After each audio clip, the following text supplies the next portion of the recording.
Here we go. Couldn't hear a word. I muted myself. I just muted myself for that entire intro. Can you hear me? I completely muted myself for the entire intro. I was like, I can hear you now. Everything's good to go. I just fucked up like I always do. Good.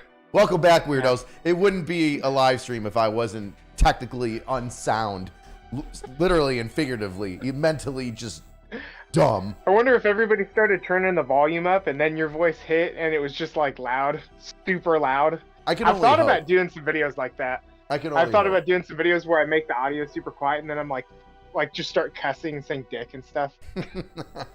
Like that joke audio where they're like, hey, turn off the video. This is really difficult to hear. And it's the woman just screaming and she's getting pounded. God. I've gotten caught like twice in that. Luckily not in court, but just a couple of times at home where I'm like, where I'm safe enough where I look at it and I go, this is going to be one of two things. It's either going to be the woman screaming as she's getting railed, or it's going to be the big dick guy from COVID. You know, remember that meme of the dude with the hog? Yeah. And now it's just, God, I remember. I would get it, I just knew. They're like, dude, President Trump is going to say this thing, or Joe Biden stepping down. I'd be like, I would text Every first. time. I know this is going to be the dick meme. I know it's going to be. I'm going to click on it anyway. But I just want to let you know, I don't believe you, but I'm doing it just because I have to. You got to give it to them. You know, they sent it to you. It's like a gift. You got to accept it. It is what it is. Are you a friend if you don't look at the big wiener that they send you to make you feel uncomfortable? No, I don't think you are. I submit that you're not. Oh my gosh. So, welcome weirdos to another live stream. We've got Mandatory Funday here. Mandatory Funday, also known as Austin, which I just got his name today because I forgot it. I knew somebody told it to me before. I've texted you back and forth, but I just have you saved as Mandatory Funday because I'm rude. I've learned to save people's name in my phone, like put their handle in like parentheses next to it and put their actual name, because I will always forget. Never forget a face, but I will always forget names. I'm the same way. I've relied so much on name tapes from 17 years old when I joined that I'm like, oh, you know what? I'll get his name later. It's just on his shirt, and now it's ruined me in my adult life. Oh, God, that's so funny. I'm glad I'm not the only one. But yeah, it's really embarrassing now, especially because like people will walk up to me and it's very clearly somebody I've interacted with before. Oh yeah. And I'm just like, you man, you great guy. And I feel so bad. Yeah, you're just like, wow. I went on a date one time. This is how bad I am with names. I went on a date and I forgot the girl's name midway through the date. And I was like, no. It's one of two names. It could be this name. I can't chance it. You know, it's like nobody wants to go on a first date and then get the name wrong. And I got through it. I was so good at being like, oh my gosh, what's going on? Hey, with this, that, the other thing. Isn't this quirky? If you Speaking of female significant others, dates and all that, one of my favorite things to do is if my buddy walks up and I haven't met his wife, girlfriend, fiance, whoever it is, I will always say, is this Samantha? It's always Samantha, no matter what. I've done it so many times. One time though, she had an attractive sister who was named Samantha, and so that was not good for him. That took a lot of explaining. Like, no, wait, I'm joking. How would you know that though? You can't be joking. You know her name. No, that's the name I always say. You always say Samantha's name? Yeah, there's never met her. I have a little bit of leeway now because people can be like, oh, it's Mandatory Funday. He's funny guy, right? Makes jokes. But before, when I was a nobody knew my name. I was just, people got pissed. Dude, it's sometimes being the funny guy has privileges like that where you can get away with saying a lot of stuff that other people can't. Sometimes you say it like as a joke, but it's the truth. And people will be like, how? How do you get away with saying that? I'm like, I don't know. I made that video yesterday with creator Viva La Vargas. He's stationed here too, but which video? It was like the booger one? It was promoting. We're gonna talk about that one next. Yeah, but we are. It was a video. it was a video promoting EO, right? And so like the video, he's Mexican, right? And so he just played into a bunch of Mexican stereotypes. And after I posted it, I was like, is this it? Am I gonna get canceled for this? And but hopefully the humor comes through for me. Hopefully I come out of it unscathed. I mean, racism is the most hysterical thing that brings people together in the military. I don't know if people in the military don't know this, and you can't say it anymore because you're an officer now. But in the enlisted corps, back in the day when you were in, I'm sure it changed. But we would you were black, Hispanic, Asian, and then you'd call your Asian friend who was Korean or Laos, Japanese. He'd be like, that's not even my race. And we would all be like, oh, it's funny. He thinks that they're different, and we're all just ripping on each other all the time. Even in the chow hall, be like, oh, of course, white people chicken. What'd you do? Boil the shit out of this? And just ripping on, Polish holidays like Dingus Day, where girls run around with squirt guns, or guys run around with squirt guns, and girls run around with pussy willows, and they hit the boys that they like, and the boys squirt the girls that they like. Somebody said a really good joke one time, just making fun of how dumb Polish people are in that holiday, and just ripping on the Polish and the whites, and it was hysterical. But God, I love it. Those are the people. We had a soldier at my first unit who was gay, and this is like right after Don't Ask, Don't Tell gets taken away, right? Because I joined in 2012, and I remember seeing the memo on the wall in AIT, like Don't Ask, Don't Tell is no longer in effect, and go ahead and whip your dicks out, fellas. Yeah, I got to my first unit though, and I cannot for the life of me remember his name, and I feel bad because I can't remember his name, but he was so funny, and he used to call straight people breeders. Yeah, and I thought that was the most hysterical thing I've ever heard in my life. Yes, that is gay people slang for straights, breeders. I loved it. But yeah, I had the booger video. I just want to segue right into that. Let's go. Just get that one out of the way. From the gays to the boogers. That's the way that this conversation is going to go today, man. Did you think that this is going to be a smooth transition? If you've seen anything with me talking to anybody, it's ups and downs like a roller coaster or a depressed person with ADD. Yeah, so I posted this video today, and of course, it has to be one of my most high-performing videos ever. And 2/3 of the way through it, there's a giant, very clear booger. But you can you might be saying to yourself like that, maybe it's just a glint, and then all of a sudden it's like floop, and then it comes straight out my nose. Are you cool with that? We're gonna watch it right now. Yeah, please. I'm going on TikTok, so it's not going to jack up your algorithm. But recently, the fact that you have the technological know-how to play the video right now, it just baffles me, because I wouldn't even be remotely able to do that. If you got a computer, you can actually look up on the live stream on my channel, and you can see what we look like as we're talking to the group of folks that are out there. Oh, really? Yeah. Wow. Pull up your laptop, and we'll be able to make fun of the booger shooting out of your face together. While you're doing that, I'm going to play the video and see if I can't catch the moment where this thing starts flying through your face. And we met. I have never interacted with anybody in person. Oh, wait, that's not it. Houthis, here we go. We are going to attack you with drones. That's and there was right. Good information in the video, too. Our technology. We're going to send more drones then, way more. We're going to counter your even more drones with laser beams. We're gonna send our drones after. Yeah, so I'm trying to pivot, y'all. I wanna make videos. I just want to do something a little bit different than what I've done, but still incorporates my humor. And it was successful because so far it's at like 3 million views across all the platforms. But there was a booger, and if that helped it go a little more viral, I'm okay with that. Hold on, I think we're about to see it. About their boats. The Germans. Boats at your own peril. Here's the Americans. You're bombing like hundreds of targets. What are you doing? You threatened to touch my boats. Wait. Oh, you can almost see it. Nobody touches my boats. Yeah, we told you. Okay. Up there's. Oh, I paused it right when. You can almost see the glint of it in your nose right now when you're Japan, because you've got such a good upshot right into your nose, in your right nostril. There's just this little white thing. It's just a little line. You'd miss it. You don't even know what it's there, but because we know what's going to happen, you can see it. Yeah. And then slowly Go but after surely. the boats. And here we are. There it is! Because anytime I There it film is! any We caught it perfectly! It's in mid-flight! The dried up booger is in the nose! It is falling out! Oh, God. That's fortunate. Oh my God, dude! It is right there. it. It's just a little one too. I don't even know. It's like the little weird, like you already like picked your nose and blew your nose. It's that little bit of just dried up boogie that's on the side, a thin coating, if you will.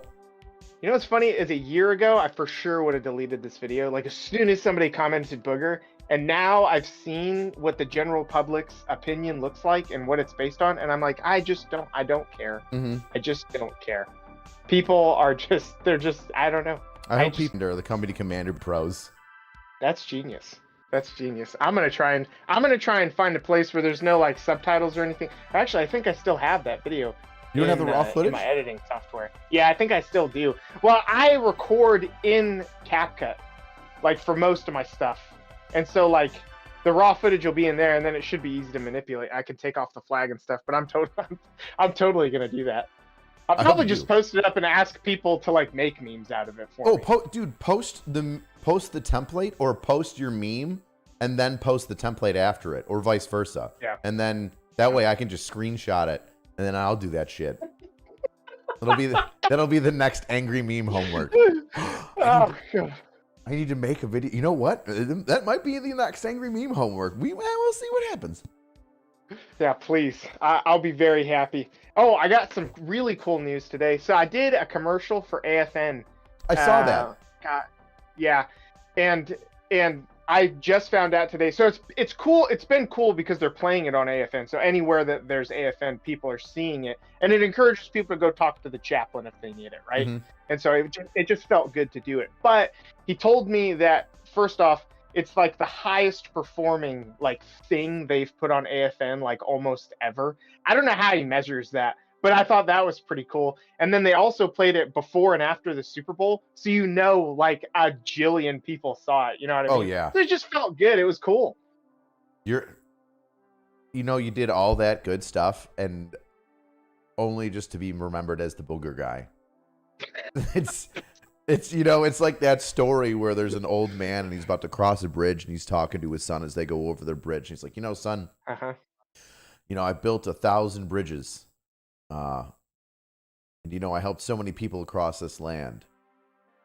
But you fuck one goat and everybody calls you a goat fucker for the rest of your life. So you're like that guy. You're like the dad. You've done so many good things to forward the military and assist young enlisted men and officers in doing the right things and informing us of all these great ideas. You've even been on Super Bowl commercials, but you will always forever be the booger guy, the booger captain, Major Booger. And once you become a field grade. No matter, like, there's nothing that anybody can say to me at this point that isn't worse than the things I see in my DMs every day. You know what I mean? Like, it's okay. I have gotten some weird stuff in my DMs. I haven't gotten anybody that hates me so much. Really? Do you get a lot of hate? Well, it's like, I definitely won't say a lot. Also, this is how I describe it to people. 99% of people are elated by me. And then one person wants to eat my skin. Like, they're just psychotic. They hate me. So they hate me more than they hate Hitler. You know what I mean? And it's wild. I don't get that many DMs from people that do not like my stuff. I think it's the drill sergeant that there's like this level of like, this guy could take my message and repost it and rip me apart in a heartbeat.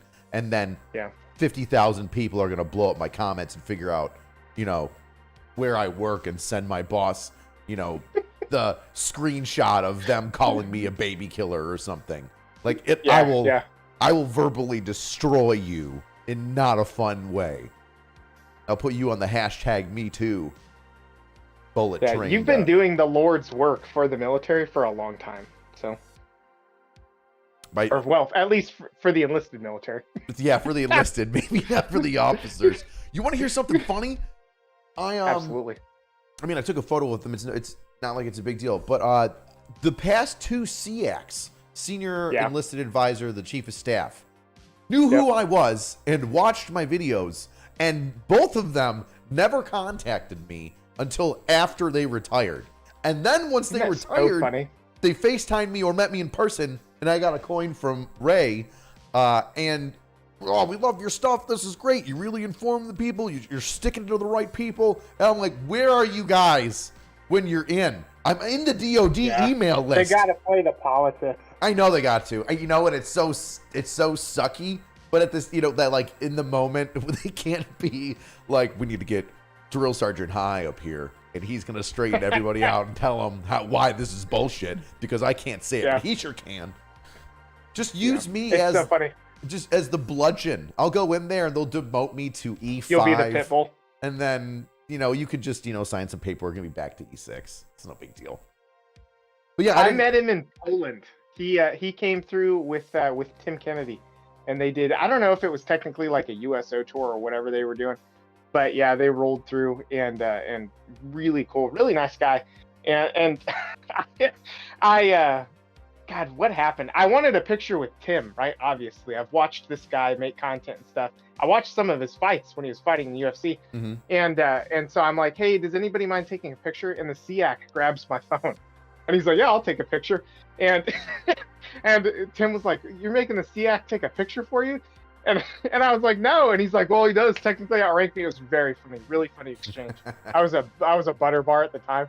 But yeah, really, really funny dude. Shockingly personable for a guy that is that senior. Because I don't even think most people understand that the SEAC exists, right? Mm-hmm. He's so far up there. Yep. That's like echelons above God. What was I going to say? I think it's the whole special operations thing. Every time I've met a special operations senior NCO, senior enlisted man, they've always had such a tight relationship with their lower enlisted, right? Because he was a PJ.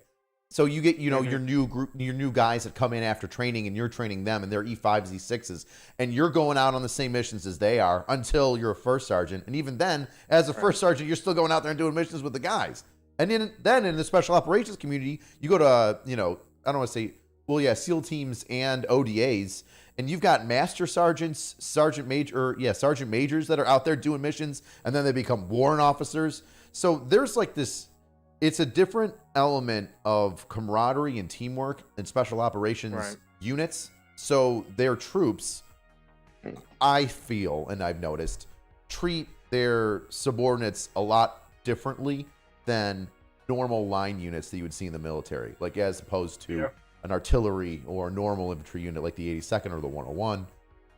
Yeah.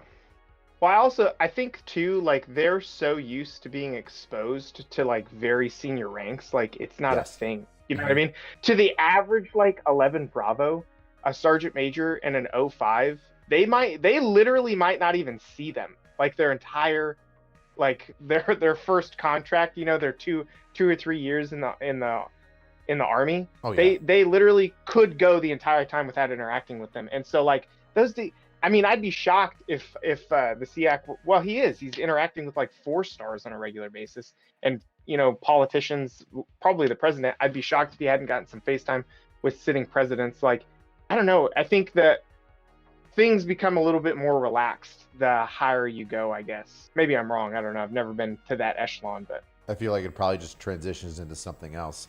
Like, yeah, you call each other by your first names, but the issues that you're dealing with are at a higher level, Yeah. Yeah, you don't have time for all the dog and pony show kind of thing. Could you imagine looking over to the 4-star and be like, blouse your fucking boots, General? And you're like, oh, no, well, thank you. Thank you, Master Chief, Senior Advisor Chief, man. You saying that reminded me of the video you did when the Air Force General had his ribbons turned upside down. Oh, do you remember that one? Yes, I do. That's one of my favorite ones you've ever done. That was a couple of years ago. It was a couple of years ago. I don't remember exactly what I said about it, but I just remember that's the most Air Force-y thing ever. I have somebody else put my medals on my uniform. He gently it was like a backhanded brag about how cool the Air Force was. I have somebody else put on my medals. An enlisted men. And they wash their hands and use gloves. And I have an MSM on my chest. He can't just touch it with his dirty, grubby little fingers. No. Somebody told me not that long ago, like, we can't say lower enlisted anymore. Yes. And so I was like briefing my guys, right? And I'm a staff sergeant at the time. And somebody's like, you can't say that. And I was like, can't say what? And they were like, lower enlisted. And I was like, that's not a thing. I was like, that's not real. And I think it was either a captain or a major I was talking to, but he was like, no, Sergeant Vaughn, we can't say that. And so I turned around and I was like, listen, you fucking second-class citizens, here's what we're going to do. He started dying. They were dying laughing. Yeah, it's supposed to be junior enlisted now. Yeah, there's so many, there's a lot of stuff that I totally get behind. And I do think language is powerful. But then there's other things, and I'm just like, why?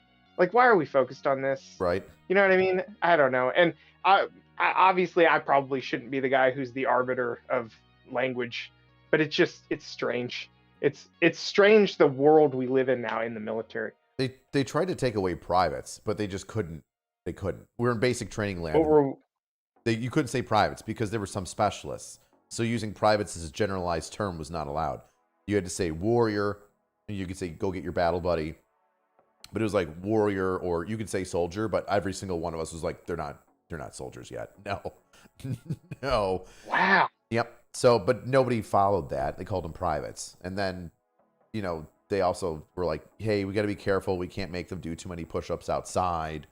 I was like, why? And they're like, well, if they do it outside on the hot concrete, people get mad because the concrete's hot and it'll hurt their hands. And I was like, who's making these rules? They're like, well, it's coming down from, such and such and whatever. And 350-6 is the... It's their mothers. Their mothers were making the rules. Dude, I had a mom. I don't know how. I'm sure it was some Facebook group. She called basic training for her son. Her son was there in, I think it was my platoon, and called basic training and was like, I need to talk to my son. He doesn't want to be there. This isn't good. He needs to contact me. He's not calling me. And I was like, ma'am, this is the Army. He's 18. He joined. Like, you don't get to talk to him until you get to talk to him when he graduates. And when were you actually on the trail? I'm going back this summer. Really? Yeah, I go back to my reserve unit, and I'll be on the trail this summer. Fort Leonard, Missouri, baby. Wow. Engineer OSIT. That's phenomenal. But I was in, was it 2013, 14, 15, 16? I was on the trail. Wow, that's a long time.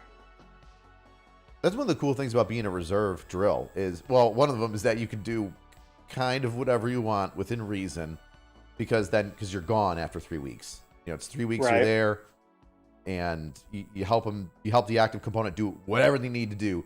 And I've only done red phase. I did a little bit of white phase, but I was always there for red phase because that's where you need most hands, and you're there with them 18 hours a day.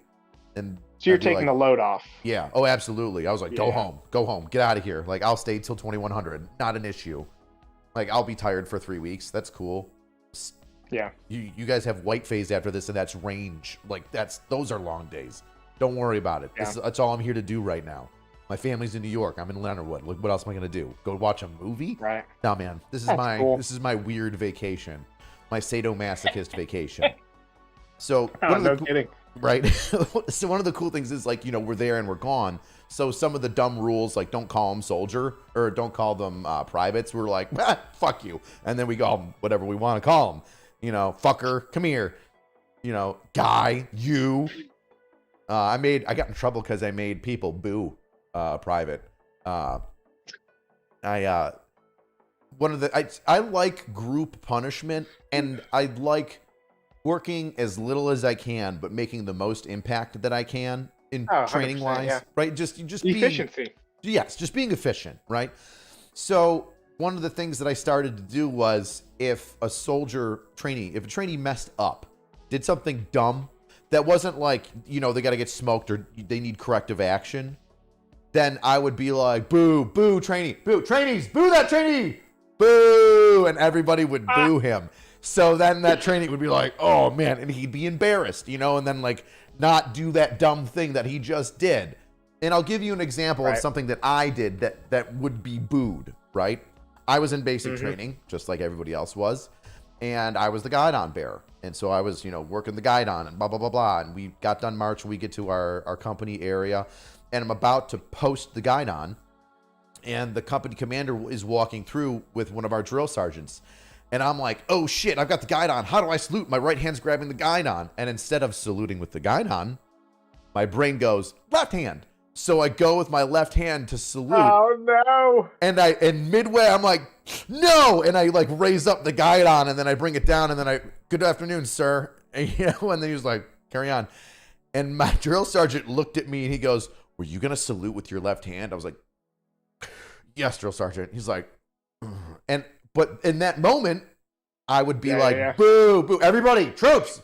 Boo this man, boo, and everybody would boo me. That would be the appropriate time for the boo, right? I don't need to get smoked for that. It's stupid.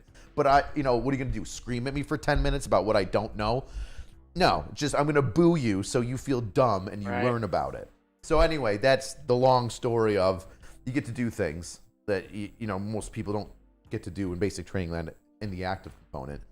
And then the other thing, like you said, about being there so long is you'll have drill sergeants that have been on the trail for decades. Like there was a drill sergeant that passed away on the trail that was in my unit. He unfortunately had a heart attack after morning PT. And yeah, God bless him. He was amazing. And I think he was like a drill sergeant for like 15 years. Oh my God. I think my camera's about to die. It says battery exhausted. Of course it does. Of course it does. Now I gotta get a battery for this fucking camera. God, I'll entertain them in your stead.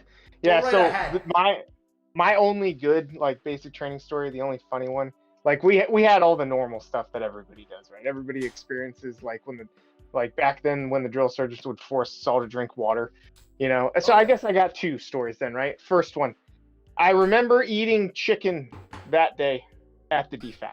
Okay. Why? We go back to the bay.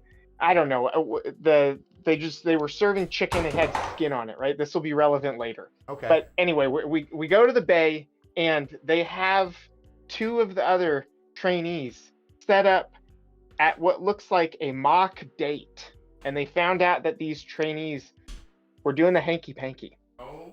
And they caught them. And so they have them set up on this mock date, and we are all around them. And mind you, the lights are all turned off other than the candles that are on this table. And so we are getting the shit smoked out of us by candlelight.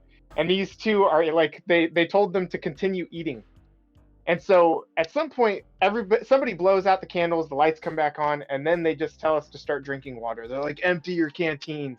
And so I'm pretty sure I had two quart canteens. I don't know why I had two at the moment, but I remember I had more water than everybody else. I just start pounding it. And then at some point I puked, and the skin of the chicken came up, and I had not chewed it, not even a little bit. It perfectly came out, the skin of the chicken, and nothing else. It was just water and chicken skin. It was great. I'll never forget that. That's hysterical. Oh man. A negative story, but to go on what I was originally talking about with you've got a lot of time on as a drill sergeant. So you see things come and go and change. You're there for 10 years, and 10 years as being a drill sergeant is a lifetime, because now you've seen so many different things, and each year you get to go back down, and now, especially after 3 or 4 years, you get to teach all the new active component drill sergeants what's going on. Hey, listen, I've got 10 years as a drill sergeant. 10. You've got 2 months. Not shitting on you. Here's a lot of weird shit that I saw that you might see. That's 1 out of 1,000,000, or 1 out of 1,000, or once every cycle. And here's how you deal with it, right? Which was great. One time, this is my first sergeant when he was a drill sergeant, while he was in E7. He was down, and he'd been a drill sergeant for a while. And rhabdo. You know what rhabdo is? Yeah. Okay, so for everybody that doesn't know what rhabdo is, it's whenever you work out too hard, what'll happen is your body just dumps a whole bunch of I'll just say toxic chemicals. It's your liver can't handle it, because it's cleaning out and getting rid of all this acidic muscle breakdown liquid stuff, whatever, right? And then it ends up poisoning your muscles. So then the next time that you work out, you can actually become crippled and die, and you'll lose like the use of limbs, and then it can affect your entire life. So there was this kid, as a trainee, and he was like, I don't feel good, drill sergeant, blah, blah, blah. And he's like, I want to go to, medical. And my first sergeant back then this kid's drill sergeant was like, you've got like some symptoms of rhabdo. Let's get you to medical. And the first sergeant of the company comes out and is just like, he's not going to medical. He's a fucking pussy. He's going to go do this and blah, blah, blah. Denies him. Right. And he, so much so that, my buddy, the drill sergeant at the time, goes, Private, do you hear that? Do you hear that your first sergeant is telling you that you are not going to medical, that he is denying you to go to medical and receive medical treatment? He's like, yes, drill sergeant, I do. It's like, okay, I'm telling you should go. He's saying you're not allowed to go. You're not going to go. Do you understand that? He's like, yes. Okay. Sure as shit. Kid ends up with rhabdo, gets med boarded out. Yeah, gets med boarded out because it was too little too late, right? They took too long. He ended up getting fucked up. They ended up going to the hospital, and they're like, oh, shit, you've got onset rhabdo. You got to clear out your kidneys and flush your whole system. Yeah. Next day, first sergeant's having a meeting, mea culpa, my bad. And he's like, okay, hey, listen, we need to start listening to the reserve drill sergeants because they know some things that sometimes we don't. And that can sometimes cost the trainees their careers. I don't know what happened to him. I don't know what happened to that first sergeant, but... Probably nothing. Probably nothing. Probably nothing, which is sad. Oh, God. I mean, it's really one of those sad. things where you either hope he became the best first sergeant ever because he just screwed over somebody so bad that he'll never forget it, and he'll always try to, like, make up for it, or he slid and he's a piece of shit. Yeah. I've found like talking. So when I started making content, I'm like making fun of things that I thought only I didn't like. I thought I was the crazy one. You know what I mean? Mm-hmm. I thought I was like the contrarian because I am very much a contrarian. If I see everybody going down the same way, whether it's good or bad, I do not want to go that way for some reason. It's just like internal. That's how I learn. I'm a similar fashion, but that's how I learn. Yeah, and it's so funny because people started messaging me, and at first it was just like privates and specialists and stuff like that, but across every branch of service, and they're like, yeah, we hate this stuff, and I'm like, yeah, I know you guys do, because like I did too when I was a private. Right. But then I had like senior NCOs messaging me, and then I started having like battalion command teams messaging me, and then now I've had some 06s. I had a 3-star general reach out to me and be like, I love the content, I love what you're doing, I love the things that you're like. Everybody says bringing light to it, but really I'm just making fun of it. You know what I mean? My mentor says, he says, you're just saying the things in public that we all say in private, like that nobody wants to say in public. And so all that to say, I think the vast majority of people are trying to do the right thing and are good people. It's just that 1% of people that do that kind of stuff. He's not going to medical. He doesn't need medical. It's like, you're not a fucking doctor, man. Let the kid go to medical. See, I think it's I think it's more than 1%. I think it's 1% of that, and then I think 9%, so a cumulative 10%. I've had the 10% rule, I think for 20 years, and it wasn't even mine. 10% rule is this. 90% of people get by, do the bare minimum, or are high flyers. Either way, they're competent at their job. 10% of everybody, of every job, just about, average number, 10%, are people that are lazy, are too stupid, or are intentionally poor. We'll say like dirty, like they're intentionally doing the wrong thing at their job. Yeah. And unfortunately, part of the 90%, there's a good portion of that won't say anything. They don't want to. They don't want to tip the boat over, rock the boat. They don't want to get themselves in trouble because it's now you're bringing a spotlight on yourself and your unit. They don't want to do this thing or that thing.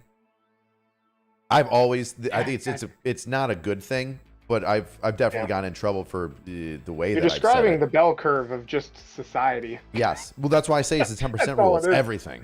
Yeah, that's perfect. Mm-hmm. Yeah, sometimes I get in trouble because I'll just blurt out and say stuff. I'll be like, that's stupid. And they're like, well, that's what we got to do it. I'm like, that's the dumbest thing I've ever heard. How about we just do it another way? What do you want to do, Sergeant High? What do you want to do? And I was like, how about we do it this way and we get out a little early? And they're like, well, that makes sense. I'm like, oh, I know. Yeah. People, like, I very rarely get angry anymore in the military. But if I feel like people are consistently not treating my time and my subordinates' time like it's valuable, I will that's like the one, that and safety, obviously. If something is unsafe and I see it, I'll freak the fuck out. But and I'm sorry if I can't cuss. Oh, you can. Fuck. Shit. Okay. Okay, good. I've done it a bunch of times and I didn't ask you beforehand. But yeah, time is like, you can't get it back. That's it. If you kill my entire day and we were doing nothing, like, bam, that day is gone. I'm one day closer to death now. Yes. And I can't get it back. I hate that. And it just, I don't know, it irritates me. I have a civilian similarity. So I work as a detective now in my civilian sector job. And, and to go off of wasting time, right? I'll get a case. Let's say it's you, right? Something happened to you. And you called 911 and police officers showed up and they took a report. And then after the fact, I'm the detective that gets your case. Hey, Austin, Detective High, such and such police department, calling you about this case. How you doing? Oh, you know what? This thing sucked. It happened. Okay, tell me all about it. I read your report, but I want to hear from you again. Things change. Oh, okay. Well, this happened. Oh, okay. So now I've spent probably like 20 minutes, 30 minutes talking to you, getting back and forth. All right, cool. Now, if I catch this person, I find this person, would you want them arrested? Yes, I would. Outstanding. All right. I'm going to get a statement from you later on. Have you come down, tell me what you just told me on the phone, but put your name on it and sign it. That way we can give it to the attorneys later on down the road, and that can prevent you from coming to court as often as you might have to come for this future arrest endeavor. Okay. So that's a half an hour done, right? Maybe they come in and they sign a statement. We'll say they do, right? That's another like 40 minutes because I got to sit there and talk to you again, and then I got to type it up, and then I got to have you read it, and then I got to tell you, hey, make sure you're telling you the truth, because if you're lying, not a good thing. You know, don't lie on official documents to get people arrested. Not a good thing, right? Now is when I do the investigation, right? I'm going to businesses. I'm getting video. I got to watch the video. I have to type up what I see. I have to find the cool little portions of a New York State license plate to then put it together in my computer and tick, tap, and try enhance, and try to find people, right? And then I finally do. Now I'm elated. Now I'm like, fuck yeah, I found this guy. Now I've got to make a bolo. I've got to find, like, be on the lookout for it to let the troops know, my patrol officers, hey, if you see this dude, snag him. I need to talk to him. And even if he doesn't want to go and he's like being combative, arrest him on the spot. Screw it. Just call me up. I'll give you the charges. Let's go. Let's say we get all the way there. We get all the way there, except I'm like, I know who this guy is, but I haven't had anybody pick him up yet. And I call you up. I go, hey, Austin, listen, did a bunch of work. Found out who the guy was. Tracked down all the places that he used your credit card. I got him on camera. I got his phone. I got his baby mama's number. I go, I need you to come down, and we're going to lock him up, and you just sign one more piece of paper. But you never pick up the phone. I just call you and leave you messages, and that's it. Are you kidding me? And so now I've put like 40 hours of work just on your case. Just on your case over the past couple of months. And now you won't even answer my phone calls. You won't even say, I just don't want to press charges anymore. You're just fucking leaving me in limbo. Or you do say, hey, you know what? It's been 2 months. Even though he stole $1,000 from me, I'm just not as upset as I was a month and a half ago. And I'm like, dude, what are you doing? The other issue is, like, I'll leave like 30 messages on your phone, and then I'll be like, all right, cool. I can't get a hold of this person to see what they want. And then I'll close out the case. I'll be like, hey, you know what? The complainant wasn't working with me. I couldn't get a hold of them. And then they'll call me a month later and be like, where's my case? I'm like, what case? Who are you? Like, oh, I'm so-and-so. I didn't even know this was like a situation that could happen. All the time. I didn't know. It's so funny because we both know it now, because like you think you know what goes on inside the military until you get into it, and it's got to be the same in law enforcement. You know what I mean? Like you think you know what's going on, but you don't. It's a whole different world. Oh yeah. Everybody thinks that it's like NCIS, like you've just got databases on databases of like you could find him. What do you mean I can find him? Well, there's I think he spit in the grass over there. Can't you like use a cadaver dog to find where he spit and then test the spit? Like, ma'am, he slashed your tire. I already know who he is. You told me it was your boyfriend. You saw him do it. Yeah, but you got to get his DNA to prove. No, I just have your statement. What are you talking? I don't need to spit. For what? You know, people. He stole. Superbad. Yeah. You remember Superbad with Seth Rogen and God, what's the other guy's name? The cops, though. And, of course. And they were like, yeah, you know, if he had jizzed on you and then punched you in the face, that would have been really useful. Yeah, then we can. Yeah, then we'll grab the sample. People are like, I scratched him, and you're like, but it's like a simple assault, like it's a bar fight. I scratched him. You want to get under my nails? No, I'm not going to tie up the DNA at the courts for like a month and a half because you've got DNA under your fingers. Listen, there's other ways to prove it besides DNA. Yeah. Or they'll be like, you got cameras. I'm like, not everywhere. This isn't the United Kingdom. Every street corner doesn't have a camera pointed at your car. Yeah. That actually is shocking. Like reading about where the UK is at with a lot of things right now is kind of crazy. They're in flux, and it's like fluxing towards more and more restrictive, and it's a little scary, you know? Dude, I was talking about it with, I forget who I was talking with yesterday. And I was like, the United States is such an amazing country. Yeah. Because it said, you know what I don't want to do anymore? Follow your stupid ass rules to the strongest nation in the world. And then 8 30-year-olds got together to sign a document, and they were like, we're going to make our own country. Oh, by the way, eventually our leadership is going to be in question, and we won't know our ass from the hole in the ground. So you know what? Everybody should have a gun, and rightfully they should shoot us. And then they're like, oh, this started after like a 5 or 3% reasonable tax on sugar. And I know everybody nowadays is like, well, that's sugar back then. That's like Wi-Fi. That's like taxing Wi-Fi. It's like, I get taxed 20+% in New York State. The Bible says 10. God does more for me than New York fucking State. How do they deserve another 10%? I'm from Oregon, and so like every single time I hear something that is happening in New York, I'm like, God, it's like East Coast Oregon. It's like the exact same. I think I don't know.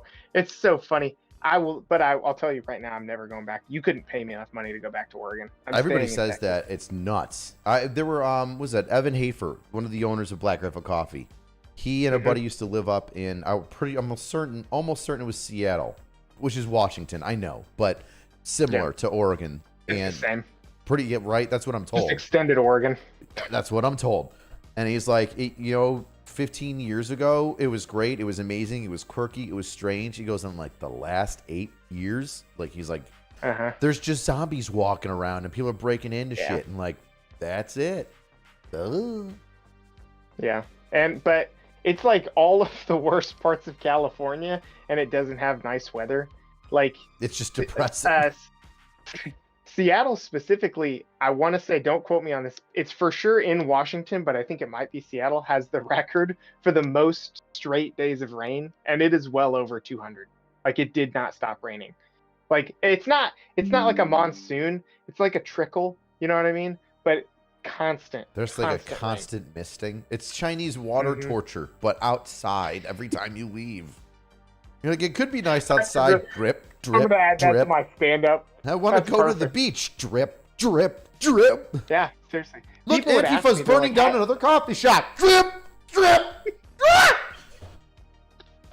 Oh God, don't bring up Antifa. Christ, I hate hearing about that. Because they did a lot of damage. Portland was never that great of a city. It's all right. It's kind of cool. Like you said, it's quirky, but like Antifa just damn near burned that thing to the ground.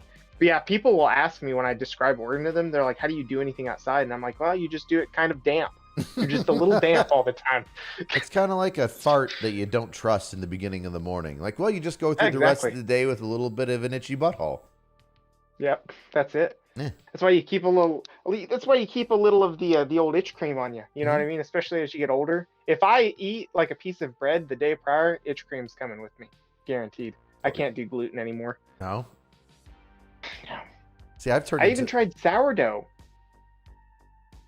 I like how bread is like the thing that tears up white people nowadays. Like that used to be the thing, Seriously. right? It was like white people can't have any, spices. Like they like their Milk. they like their mayonnaise. They don't like their mayonnaise spicy. And now like every white person I know is just like bread is just really tearing me apart. I can't make it. It's just the U.S. bread. I had bread all the Yes. time in Poland, no issue. Because European wheat is no issue. our food is garbage. Our food is so like produced, saturated with salts and preservatives. It's absolutely garbage. But nobody wants to go to the grocery store, twice a week. Yeah. I try my best to. Meats and veggies, and I know that some of it's going to be HMOs or whatever's going to be in it. GMOs. There you go. GMO. Oh, the Mo's. Yeah. There's Mo's here and Mo's there and Mo's everywhere. I'm not like the. I didn't get it. My degree is not nutrition. It's like nutrition adjacent. It's my fake exercise science degree from my fully online degree mill school. Yes. But so I'm invested enough, but I did some reading on GMOs, and like we wouldn't be able to produce enough food for the world right now if it weren't for GMOs. Like I don't know where the hate for GMOs comes from. Like honestly, because I read about it, and it's kind of like artificial sweeteners. Artificial sweeteners are like one of the #1 most studied food additives on the planet, and obviously too much of them is not good. But like all the negative studies about artificial sweeteners and causing cancer was done in rats, and it was like to consume that amount of artificial sweetener, you'd have to like kill 144 Cokes. You know what I mean? Like you'd have to consume so much, you'd just never do it. But yeah, it's kind of funny. The GMO thing, it makes me laugh. It kind of, oh man, you basically have to be that, oh my gosh, I'm blanking on his name, which is killing the joke. Who's the golfer that golfs barefoot, that has a mullet, that drinks Diet Cokes and smokes cigarettes? I know who you're talking about, and he smokes cigarettes all the time. You have to be like him. Yeah. Just him walking around, be like, yeah, I got artificial sweeteners and Diet Cokes in me, and you know what? That's the way I'm gonna go. Yeah. John Daly. If it does kill you. Thanks, chat. Oh, that is his name. That's so funny. Oh, we got a super chat. Hold on. Miss Scotty says the first video she saw of me was the reaction to a crew going AWOL by stealing a bus. So she wants to know if we've seen anything crazy enough that could have made headlines during a cycle. I was just in basic training. I was never a drill sergeant. So, do you have a story? I mean, I've got a whole bunch of stories. I don't know if I've seen anything that would have made like news headlines. That we would hear of different companies going through stuff and how like a kid had gone AWOL. I remember that. That's like, it doesn't happen often, but often enough to where it's not a oh my god. It's more of a, oh, that idiot, he doesn't know how screwed he is. Like there was one kid that just like decided he didn't want to do basic training anymore, so he just walked off post and got a bus ride back home. He just like walked off in the middle of the night when his battle buddy was supposed to be doing fire watch, and the kid doing fire watch was just like, what are you doing? Are you leaving? Should I be up? Sure, I'll be back. And then in the morning when there's formation, they're like, where is so-and-so? Where's the head count? And they're like, we can't fucking find him. They're like, who's the last person saw him? And then Firewatch is like, I saw him, drill sergeant. He walked out of the door. And they're like, why didn't you say anything? It's like, I didn't want to bother the drill sergeant at the CQ desk. And you're like, that's the fucking point of Firewatch. So, so that happened, and the kid went up to like Detroit or wherever he was from. And we put out a warrant for him because he was AWOL. And then we were able to talk to his mom, like just call up his mom and be like, Mom, you're the only one that he lived with before, and you're the only family member that he wants to go back to. Like we know he's only got one place to go, and it's going to be your house. You need to let us know because your man's living on the run. And the only way to get it over with is for him to come back and finish it, or to come back and we'll just boot him out and then he can go back home. But otherwise he's going to go to jail. And so that's what happened. We ended up getting him back and he ended up getting kicked out. You have any crazy people in your basic training land? Yep. Everybody's got basic training stories of their own. The basic training, like the craziest person, God, who was it? There was one dude who at the very end would not stop pissing the bed at night. And to this day, I don't know if he had some kind of weird medical condition or if he was doing it on purpose because he thought it would get him kicked out, but he got kicked out. But yeah, he would not stop pissing the bed. And the He drill definitely did sergeants, it so he would get kicked out. We'll go on. yeah, yeah. But the drill sergeants would then created a second guard roster, and every hour on the hour we had to wake him up to go pee, like in the middle of the night. And Did it work? yeah, he stopped. I mean, after a couple weeks, he stopped. But it was towards, like, it wasn't the very end, but by the time he stopped doing it, we were like a week from graduating basic. And then he was all excited, and he was like talking about it one time, and a drill sergeant came in. He's like, "You ain't fucking graduating. What are you excited about?" And it was so mean. But I did have a dude at NTC in my first unit. He left a note on his cot. You know, have you been to NTC? You know what? I've either been deployed or in schools, so I never had to go to NTC or JRTC at no training centers. I've been blessed.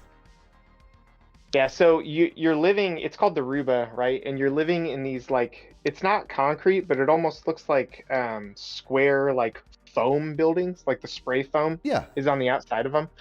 And you're in cots, like the army green cots. This dude left a note and just walked away from Fort Irwin. And he was from California, so I think he thought he was gonna walk home. We were in Texas, right? And the unit went to California to go to NTC, and this dude just walks off one night. And like they found him eventually, but that's the craziest story I have.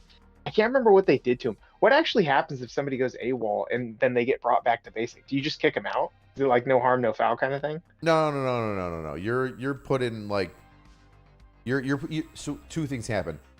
Normally in the active component, you're put in like, I don't know, jail. You're put in the brig. Right. Does the Army call it the brig? What do we call it? We just I think we just call it jail. I mean, yeah, I think we just call it jail. Like I've always just said Leavenworth for jail in the military. Like, oh, you're gonna go to Leavenworth for that. But I never actually knew what a holding center was called in the Army. You know, the brig in the Navy and Marines, Air Force.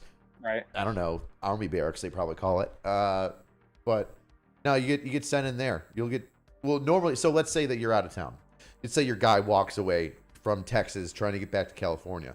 The local sheriff's department might pick him up, and they'll hold him in the holding center wherever he's at until a military attaché will come by, and military police active component will pick him up, transport him to the post that he's supposed to be at with his unit, and one of two things will happen. They'll either release him to the unit, and the unit is now responsible for him to make sure he doesn't leave, or he stays in custody for a court-martial and then gets like kicked out or gets, you know, his Article 15 Gomar, whatever. Right. You're a captain now, right? Or are you first lieutenant? No, I'm a first lieutenant. I'll pin captain in about a year, I think, if my math's correct. Have you shadowed any captains going school. around giving out Gomars yet?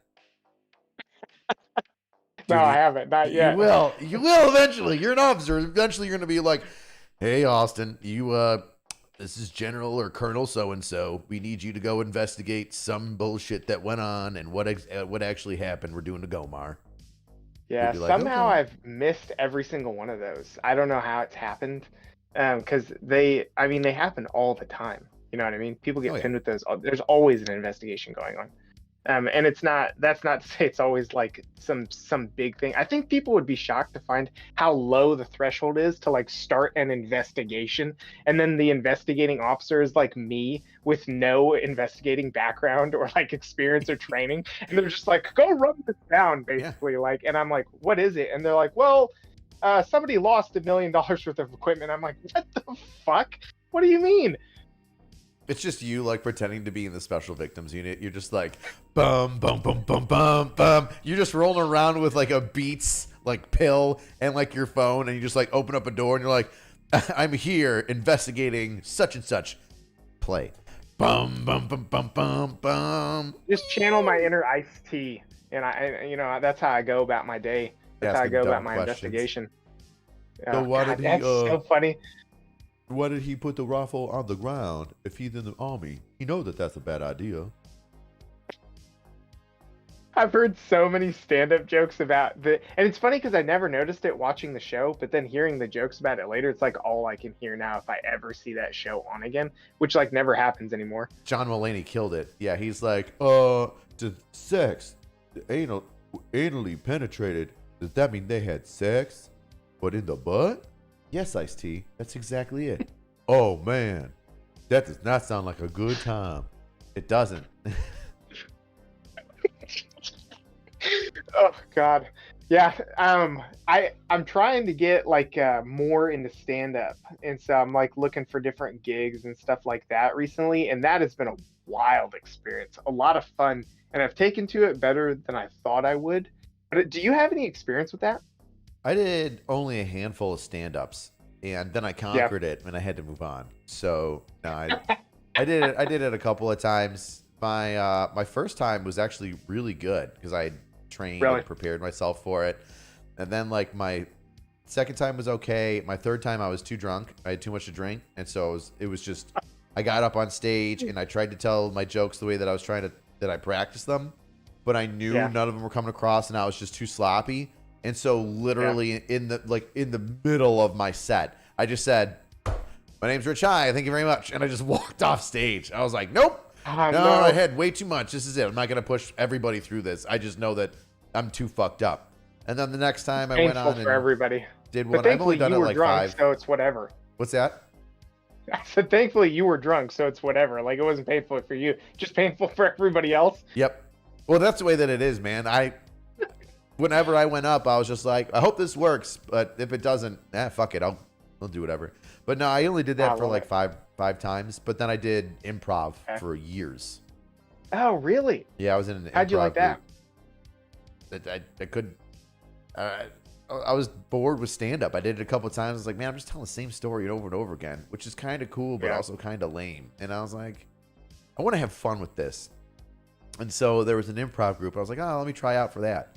So I tried out on the improv group, and they were like, dude, you used to do stand-up. I was like, well, I've done stand-up. What do you mean? And they're like, silence is okay. You don't have to have somebody talking the entire time. Like stand up. And I was like, oh, because I was like, every time there was an awkward pause or something, I'd be like, then this. And I jump in and try and do something. And like in the beginning, in the very beginning. But after like a couple practices, I ended up becoming a headliner and doing it fairly often. And then I kept fucking up my times, and I got the job with the police, and everything I couldn't make it anymore. I couldn't do it. So it was just police, and then the internet started. Now it's like, oh well, I mean, I can do the internet anytime that I want, so started doing the internet stuff. Yeah, that's the thing. Like, I'm very seriously considering transitioning to the Guard or Reserve, and then being a full-time content creator, because like it would not be difficult to do exactly what I'm doing now if I don't expand it. Obviously, it would not be difficult to do it and make a halfway decent income off of it. But like trying to do it in the active duty army is such a nightmare. And it's not a nightmare because like my unit isn't supportive or anything. It's just so time consuming on top of a full-time job. Yep. You're like, you got PT at 6, you get out at 5, and then you're like home at 7. And then you go, all right, I can either go to bed in 2 hours and like chill out, or I can stay up until midnight trying to make a couple videos and research some topics I wanted to talk about because I saw them while I was taking a shit and scrolling for 2 minutes on my phone. Okay, well, you're going to need to stop following me and figuring out exactly how I find topics to make videos on, okay? Brother, I've been there. Put the camera in. I'm going to take the camera out of the stalls. But Similar to what that really one lieutenant colonel got caught doing a little bit ago. Oh my God! Guess who my next victim is? Really get punished. He didn't even really get punished for it. Oh, I'm gonna go ham. I'm gonna have to shave, which is making me upset. So I'm already mad because I'm gonna have to shave off my fantastic beard. So this guy's already pissed me off. Because there's no way that angry drill sergeant doesn't pop out and fucking start screaming at some lieutenant colonel that doesn't know how to not put a phone in a kid's dressing room like some fucking deviant. Oh, I'm hot. I can't even go into it, man. I'm already gonna start spilling out some of the shit that I want to say. All right, we'll pivot here. Yeah. So the next video I'm dropping is on the those two Bradleys that murked the T90. I thought it was And one. now, so it was a team of two. It was Okay. two Bradleys, as far as I know, because it was like yeah, I started reading about it, and I'm pretty sure it was two. If it was only one, the entire video is ruined because I say two the entire video. But yeah, so apparently they like immobilized it, right? They got a mobility kill on it, and then a drone finishes it off. Uh-oh. Fuck! Camera's out again. Oh, I know what to do now. I'll be right back. Hold on. Oh, So wait. yeah, I don't need to be right back. It's right in front of me. The fat electrician. I'm going to just pause on your story for a moment. I apologize. This is my unprofessionalism. The fat electrician, I was talking to him after the live stream last week, and he was like, and my camera died. And so he goes, oh, dude, why don't you just get like a battery for your camera? I'm like, well, dude, of course, duh, get a battery for the camera. I have one, but it dies. And he goes, no. I mean, like, it looks like a battery, but it's connected to like a plug. to an outlet. So then Yeah. like your battery bank remains open. But your camera gets power to it because it's actually plugged into an outlet with a faux battery. And he said it beautifully. He's like, it's like when cassette tapes, or it's like when, oh, tell me I got the wrong one. I got the wrong Yeah, size it's like when you hook your power button. iPod into the cassette thing and you put that into the 8-track. Mm-hmm. Yeah. I had a buddy. So I've got this new mic, right? This like it's like a podcasting mic. You saw it. I showed you. But I was like, dude, this, because I'm hooking it directly into the camera, and it's just a little ass Canon camera. And so I'm like, this is gonna drain the camera. And so a buddy of mine told me about the same thing literally yesterday. It's kind of funny that you brought it up. I don't know what it's called though. Like, is it? How do I find it? Like, I'm gonna buy it on Amazon. What do I look up? I think that's. Unfortunately, the one that I bought is the wrong size. So I was just fucking. Dude, it's so technically it just says power adapter. Well, I've got my second battery here. I'm literally just swapping over battery after battery after battery, and they're all at like 10%. There's nothing wrong with that. It's just enough to get me going. Yeah, I'm about to buy like 4 because it happened to me the first time, like halfway through filming a video, the camera died, and so I was like, oh, whatever, I'll just plug the battery in, I'll come back in an hour. I was no longer funny. I no longer had any energy. Nope. I like forgot everything that I wanted to say. Like, once I get going, I just have to see it through or it's done. Or it's I garbage. literally ended up deleting the footage because like it was just unusable after that. Dude, I've done the same thing. Same thing. Just I've looked at shit. I've gone over it one time and been like, I stumbled and mumbled and bumbled and forgot my place several times. And I'll have like a half an hour of shit that I've been screaming into a camera and my voice will get hoarse. And I'm like, fuck it. I'm starting all over again. And then that 30 minutes that I wasted, you know, of like stumbling and fumbling and bumbling, well, I'm familiar with all the material now. So then it's like a 15, 20 minute straight run. And then I'm already like hot about it and it's better. So before my camera shut off because I'm inept, what were we going to talk about again? Oh yeah, the Bradleys. Yeah, so Bradley's got a mobility kill on a T90, right? And for anybody that doesn't know, the T90 is a very, very good tank. Really phenomenal tank. I did Like not know even that. comparing it to tanks, like historic tanks, it's pretty solid. And so the fact that the not a tank Bradley infantry fighting vehicle got any form of like a mobility kill or anything on this thing, and then they were able to coordinate the use of a drone. And from what I've read, the drone pilot was either in one of the Bradleys or nearby, and they coordinated that attack, and the drone took the tank out. So we don't do that in the American military. You know what I mean? That synchronicity and that kind of coordination is kind of unprecedented right now. And so just really cool story altogether. And then seeing the footage of the Bradley's, 25 millimeter just mowing down the T90 is like really fun to watch. I did see, like, I don't know if it was after the drone had struck it, but there was one point where it was it was immobile, and the Bradley was just like lighting it up in a couple spots and just decimating it. And I'm like, I thought the armor was supposed to keep that shit at bay. Right. Yeah. So, and I'm not an expert on like tank armor, but it's like any other armor, right? Like you break it in one place. There's a chink in the armor, and then you're golden, right? You just keep hitting that same spot. But the dude said that video games are what taught him where to shoot at the T90. So I love. And you know which video game it was? Was it War Thunder? It was War Thunder. They needed some good press, because wasn't it a War Thunder Discord where they just leaked classified? Oh, it's not just like once. It's like 12 times. Oh my God. It's quarterly. It's literally quarterly, at a minimum quarterly. They put out some sort of sensitive information about some things. And usually I do a video on it because I keep yelling at people to stop putting stupid shit on the internet. But yeah, it makes me mad, because it's like, guys, you're going to get us shut down. Like, we're not doing anything wrong. We're just going to get caught in the crossfire here. Yeah, it's Americans doing like, you know what, actually, the M1 Abrams, it only has like a 70-degree turn radius at about 0.7 miles an hour. You're like, dude, shut the fuck up.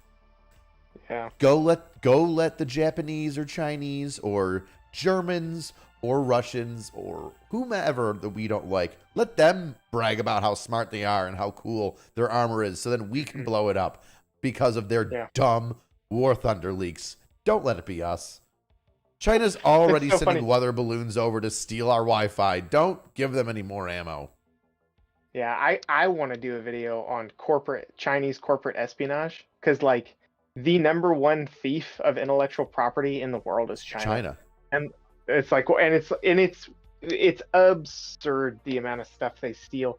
But so when I was first going through AIT, right, I'm trying to learn how to be an Intel weenie back in 2012. They told us, they were like, you guys are gonna be privy to information that not necessarily everybody sees. Don't be the actually guy. Like, oh, well, this thing can do this. Well, actually. And so that has always stuck with me. Just shut up. Nobody cares. Nobody cares if it's like a little bit off. Who cares? Right. I'll never understand it. I'll never understand it. These poor, sad little nerds just stroking their wiener to unknown internet people that have tricked them into giving them the secrets of Colonel Sanders. Yeah, probably is China in there. It's 100% China. I'd be shocked. I'd be shocked if every single War Thunder leak didn't have China to do with it somehow. You think that there's some Russian or Chinese guy behind a computer being like, how about you, everything that the armor is only like 3 inches thick, it's pretty weak. It's probably pretty weak, You're like, no way, China. It's actually 17.7 millimeters thick. It's only weak in these parts. Oh, no. Oh, you really? He's getting a pen to write it all down. Oh, no, you really 17 minutes. You really got me. Oh, so good. Oh, man, look at 17 minutes. My brain is so small. I got a tiny penis. Oh, no. It's like that South Park episode with Shin Pokemon. They're like, Bill Clinton comes out and is like, they've assured me that they are not trying to steal our information and that they have a very tiny penis. Like, oh yeah, China, we have a very tiny penis, okay? We're no threat to your big American penis. We just looking at some of the armor. We looking at some of the armor and looking at trying to see how maybe a drone attack could probably take out a tank, but it couldn't possibly happen. Could it? Or maybe. Have you done any voice acting? If you haven't, you got to do that voice. Mr. Chinese American. It's just a South Park ripoff. That's just a South Park ripoff. But I used to, though. When I was a kid, even up into my teens, I would practice doing voices of different, ethnicities, and it was pretty good too. Like I used to practice by picking up the phone to telemarketers and talking in different voices. That's perfect. Because they would, if you're gonna practice on anybody, make it believable, it's them. So my favorite would be this one. Oh God! What do you mean that there's a virus in my computer? That's literally my favorite voice that you do, and the goddamn the short that you did where his rifle shrinks. Oh my God! Oh my God! I was dying laughing at that. You know what it was? Is I needed to do a video for goat guns, and I was like, and they were like, hey man, if you could just here's the money. We want you to do an ad. We want people to know about us and to use us, and feel free to use us in any skits or stuff like that. And I was like, can you send me a couple? I need a couple because I've got some ideas. And they were like, oh yeah, we'll send you some. So they sent me some. And then like, that was one of the ideas. I was just like, what if you just cleaned your rifle so poorly that you ended up like throwing it in the dryer and shrinking it because you were just so inept? And like, that was the video. And so I got the thing. I was like, oh God, I put it on high heat. Oh no. You know, just, Yeah. you should have put it on delicate. A question I have for you, actually, because you've been doing this way longer than I have, right? Is do you ever have moments where you put something out and you're like, you know what, this isn't that good, but I'm just going to put it out because the work's already done, and then it does really well? It's been a while. It happened a couple of times. There were a couple of times where I put out something and I was just like, you know what? I wanted to do a little video on it. I did a thing. I think it's okay. You know, like whatever. It wasn't like my pride and joy. I thought it was funny. I thought it was good. I don't put out garbage, but I thought it was like, yeah, this is pretty good. You know, whatever. You know, it's a fun topic. It was fun to make, and I wonder how it's gonna, go. And I'll put it out there, and I walk away, and I'll come back, and in a day it'll be like 500,000 views. Like, what the fuck? I didn't even. I was just talking on my ass, having fun with this. I wasn't like really. And then the ones that I love, the ones that I really like work hard on and try to do, never crush it. Only a handful. That's 100%. I think I learned very early on 2 or 3 that I really loved. That I was like, dude, I love this. I think this is great, and they've taken off. Otherwise, like 97% of them are just like, eh. Yeah, it's so funny because like, and that's why I learned very quickly. I was like, I have to make this. I have to keep the quality consistent, but I need to make it as low effort as possible. I need to figure out a way to automate as much as possible, how to make things easier, cut time down when I can, like, because it is always the stuff that you're like, this is my Mona Lisa, and then it doesn't do shit. Yep. Like, you're just like, God damn it. But I made a video the other day about pickles, and I was just like, pickles are the best snack. And I was just like, the idea came to my head because I was eating pickles for lunch. And I was like, I'm going to make a video about pickles. And sure enough, it like blows up. And I'm like, what the hell? What is going on? What is wrong with my followers? Why do they like this? Well, now you've got one booger shooting out of your face. And it's already, and in like 8 hours, it's got 1 million views. Just because of a booger. An accidental booger. Maybe they won't notice. Yeah. No, we noticed. Maybe I'll take it down. I'm going to start putting random shit in my nose. Like, I'm going to put a bead in my nose next time. Maybe a marble. If you don't have or do a character that is dumb, but always has something intelligent to, like, add to a conversation, and then, like, shoots it, and, like, somebody shoots, like, the bead out of their nose, and be like, oh, my God, that makes sense. You know? Like, one guy that's dumb, and he's always, like, putting shit up his nose because he's an idiot. And then he's like, that could work, you know? I'd watch. That's a good idea. I'm gonna write that down when we get done. Actually, what do I have to write on right here? I'm writing that down. I swear to God, if I don't write things down immediately, I will forget, and it pisses me off too because I'll know that I had thought of a really good idea, and I'll be like, the idea was so good, but I can't remember what it was now. And so I literally immediately, no matter where I am, will stop what I'm doing and just start writing stuff down, writing notes. Mm-hmm. And at this point, I have more notes than I have like time to film. But it's there if I need it. But it's good if you need it. I have I do one of 2 things. I have a whiteboard in my office here that I'll write ideas down on, and I have a notes, like the application notes. Mm-hmm. If somebody sends me something, I'll put it in there because that's everything. That's just comedy. There's a Mitch Hedberg joke back in the day, and he was like, sometimes when I'm in bed and I think of a really good joke, I either have to get up and write it down or convince myself that it's not that funny. Right? I love that. Because either you got to get up and write it down or you're going to forget it. So then he has to be like, all right, well then, is it really that good? Nah, I'll just go back to bed. It sucks. It's so funny. Yeah, it's funny. I love the idea of a physical whiteboard. So I have literally, this is like every video I've done so far, the long form. Mm-hmm. I have the notes like taped to the wall as like inspiration. But I am very much like, I need to physically see it. Like, I still prefer reading books physical, like having a hard copy book in my hand. Like, I don't know. I'm kind of boomer that way, I guess. But yeah, I'm going to get a whiteboard. That's a great idea. I used to like to read a lot more than I do now. I haven't read a book in like a month or two. But when I start getting it back into reading, like the first like week of me getting back into reading, because I always have ups and downs, I get like sleepy within like 30 minutes of reading a book. Yeah. I'm like, oh yeah, this book is so good. It's so Yeah, don't be reading books like laying down on the bed, because that shit's gonna hit your face for sure. Nope. Well, brother, it has been an hour and almost 20 minutes, and although my video has been going in and out, I think that this is where we ended. I think this is where we gave the people enough of what they wanted today.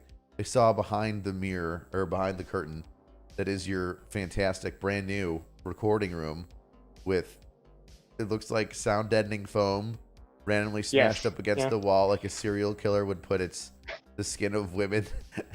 Dude, like, that looks like a serial killer corner. Okay, it's my first time. There's also a bed. There's just a bed because we have no storage left in the house. Yeah. Yeah, it's looking rough, but it's better than nothing. It just looks like there's bodies somewhere in the closet. I want your background to just be those notes and just written up. It's so chaotic. It actually looks really good. It just looks... Oh yeah, that's what my brain looks like. So if you did your videos with that background, because sometimes they're so neurotic, I think that background would add to the joke. Oh God, I love that.